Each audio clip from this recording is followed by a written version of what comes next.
உங்கள் குழந்தைங்களுக்கு ஒரு ஹெல்த்தியான ட்ரிங்க் கொடுக்கணுன்னா அப்போ கண்டிப்பாக இதை ட்ரை பண்ணுங்கள். இது வந்து தாமரை விதைகள்னு சொல்லுவாங்க, லோக்கல் ஷாப்ஸில் கிடைக்கும். இதை வாங்கி இதை நல்லா ட்ரை ரோஸ்ட் பண்ணிவிட்டு தனியாக ஒரு பிளேட்டில் ட்ரான்ஸ்ஃபர் பண்ணி வச்சுக்கோங்க. இது கூட நீங்கள் நட்ஸ், என்ன நட்ஸ் வேணால் போடலாம். நான் இன்றைக்கி சன்ஃப்ளவர் சீட்ஸ், அப்புறம் பம்கின் சீட்ஸ், இது 2 சீட்ஸ் தான் போட்டிருக்கேன். நீங்கள் ஆல்மண்ட், பாதாம், பிஸ்தா கூட போடலாம்.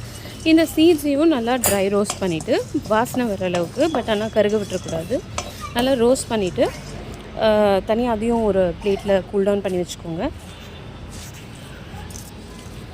அதுக்கப்புறம் ஒரு ஸ்பூன் ஃபெனல் சீட்ஸ், சோம்புன்னு சொல்லுவோம் இல்லையா, அதுக்கப்புறம் ஒரு அரை ஸ்பூன் மிளகு, இதையும் போட்டு நல்லா ட்ரை ரோஸ்ட் பண்ணிக்கோங்க. தேவைன்னா ஒரு ஏலக்காய், ஒரு கிராம்பு போட்டுக்கலாம் ஒரு வாசனைக்கு.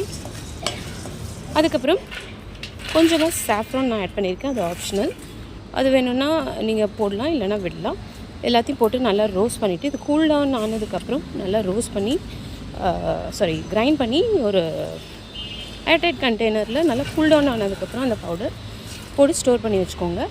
காலையில் ஒரு 1.5 டேபிள் ஸ்பூன் இந்த பவுடர் பாலோடு நாட்டு சர்க்கரையோடு சேர்த்து கொடுத்தீங்கன்னா உங்கள் குழந்தைங்களுக்கு ஒரு ஹெல்தி ட்ரிங்க் இது. தாமரை விதைகளில் நிறைய கால்சியம், அயன் இருக்குது, இம்பார்ட்டண்ட் ஆன்டி ஆக்சிடென்ட்ஸ் இதில் நிறையவே இருக்குது. கண்டிப்பாக இதை கொடுங்க.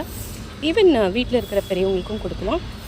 ஒரு ஹெல்தி எனர்ஜெட்டிக் ட்ரிங்க் உங்கள் காலையை ஸ்டார்ட் பண்ணுறதுக்கு கண்டிப்பாக ட்ரை பண்ணுங்கள். பிடிச்சிருந்துன்னா மறக்காமல் காமெண்ட் பண்ணுங்கள்.